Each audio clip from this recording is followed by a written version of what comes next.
Ladies and gentlemen, it is finally happening. Bombshell reports have come out about Jon freaking Gruden's long overdue return to coaching. Ho, ho, ho, ho, ho! Santa Claus is here, huddle up! Plus, a former Raiders CEO is dead set against Gruden returning, and rumors have emerged that the Raiders owner would love to hire him back as head coach. We'll talk about the current state of Jon Gruden's lawsuit against Goodell and the league and get to the bottom of whether reports on his return are legit. If you want more content from me, Wi-Fi Willie, make sure you subscribe. There have been so many rumors about Jon Gruden this entire year. It's because his lawsuit is in the background. He has been making a lot of headway there. After having a victory from Judge Nancy Elf of the Clark County District Court, the NFL has pretty much been delaying the process, filing appeals.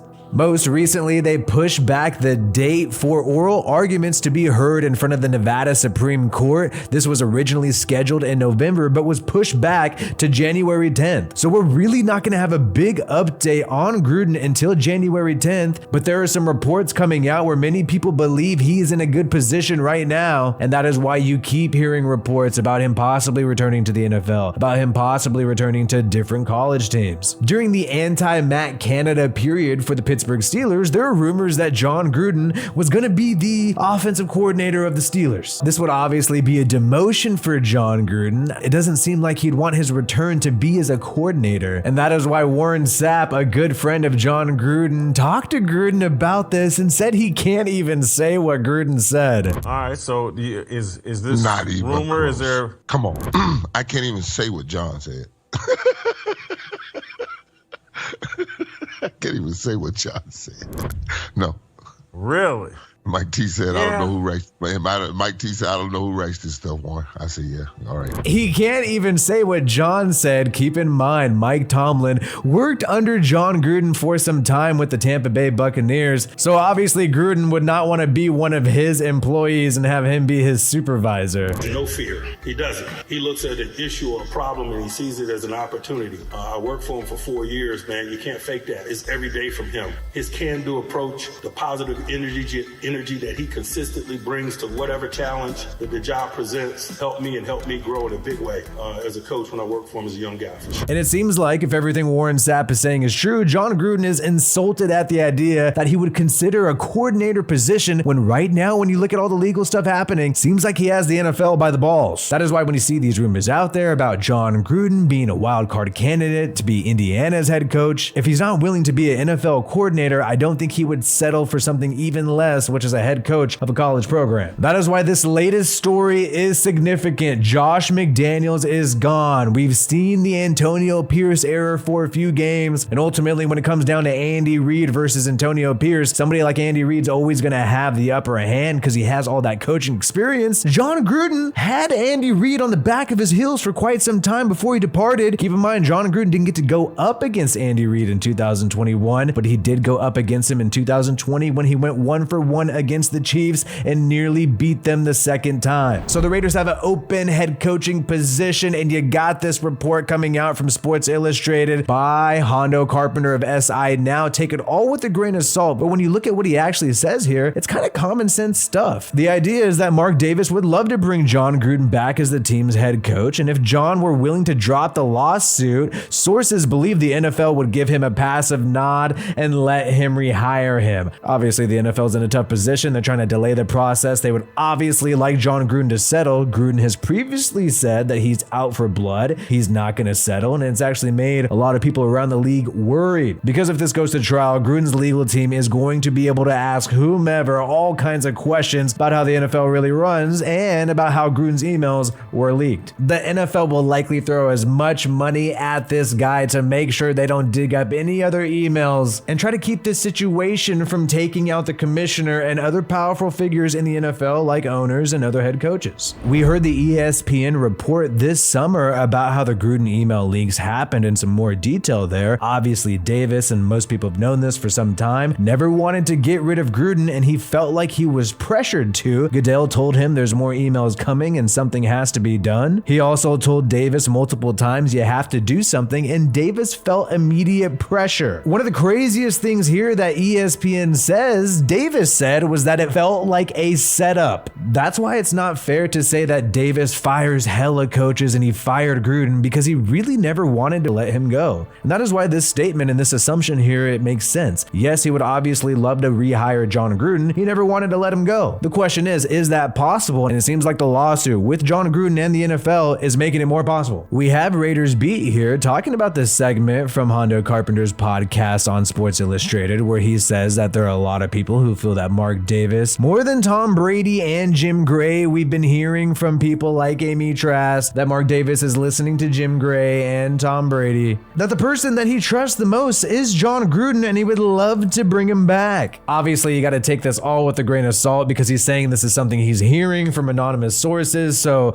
sources upon sources that are connected to Mark Davis are saying this. But a lot of this, based on the history and based on what happened over the past few years, is common sense. We've talked about how this might be the NFL's only way to push Jon Gruden to settle, and Gruden has said, according to ESPN, that he believes Goodell pushed the code red against him. And he also said he will not settle for any amount, intending to burn the house down to reveal the truth about who ordered the leaks. This was a massive hit job, is what Jon Gruden has said. It's an open question if Gruden is just saying that he's willing to burn the house down to create leverage as a pressure tactic against the NFL to get what he wants, which is likely to be exactly where he was, which is a head coach with full control over the Las Vegas Raiders. Or maybe it's not a pressure tactic and he really has no interest in joining the NFL again, and he wants to bring the apocalypse and make some of these people like Roger Goodell go down. Either way, I think it would be a great thing for Jon Gruden to return to the Raiders. A lot of you people may know how I feel about that. We have tons of content about that. But Zach brought up an interesting thing here, which is that Jon Gruden was cooking with these guys: Hunter Renfrow, Nelson Aguilar, Zay Jones, Brian Edwards, Henry Ruggs, of course, and lots of people had great numbers under Jon Gruden and not that much production elsewhere. We also have to include Darren Waller on this list. But ultimately, the offense was not the problem under Jon Gruden, and we've seen that decline since he has left in 2021. Some people would not want to see Jon Gruden back with the Raiders or even Indiana. Amy Trask, former Raiders CEO, had a comment about Jon Gruden possibly going to Indiana to be their head coach. Whoa, whoa, whoa.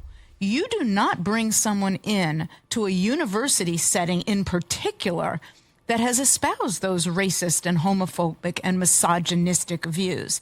I think that's the case with an NFL team as well. I thought it was wrong for the Saints to bring him in as a consultant. Oh my God. Apparently the players are going to be too triggered to be around Jon Gruden. They don't want to work with a head coach who's won a Super Bowl before. They would prefer to be around a less talented head coach just so they don't have any of their trigger warnings set off. And Amy Trask wants us to believe that Jon Gruden is the only person in the football world making homophobic and sexist jokes. Have you seen Twitter before? Have you seen what people say to Derek Carr stands like me? But Amy Trask has a real moment of honesty when she basically admits she felt snubbed by Jon Gruden back in the day and that her beef with him is personal. I'll share with you something I've never shared with anyone else. I bet if you went through that whole treasure trove of emails, there's some in there about me too. In the almost 30 years I was at the Raiders, Jon was the only coach who made it very clear that he didn't want to interact with me. And honestly, that's fine for her to think whatever she thinks. If she thinks that he's like an evil guy or something, that's fine for her to have this opinion. But what she says right now is possibly the most stupid thing that I've heard in quite some time. And I don't think that the focus should be on who leaked the emails as much as what was in the emails. The focus should not be on who leaked the emails. Amy Trask is sounding like she works for Roger Goodell now. Obviously, people want to hide who leaked the emails so those same people could leak more emails in the future and ruin other careers. And if it is Roger Goodell, which Jon Gruden and his legal team says it is, which makes sense since in the emails, Gruden calls Goodell an anti-football then by not focusing on who leaked the emails, you're letting Goodell have this power to likely do this again to somebody else. And honestly, nobody would be innocent if their private exchanges were leaked like that. So Amy Trask could hate all she wants, but I think Jon Gruden would be the best option for the Raiders right now. Pick up where you left off. People want to hate on all the negative draft selections, but you got Max Crosby, you got Hunter Renfrow, you got Josh Jacobs, and also Nate Holmes and Trevon Moehrig and Devon Diablo, some great players. Let me know your thoughts on all this in the comments below. Do you think it's going to happen? Will Mark make it happen? Should it happen? My name is Wi-Fi Willie. Peace out, and I hope you have a good one.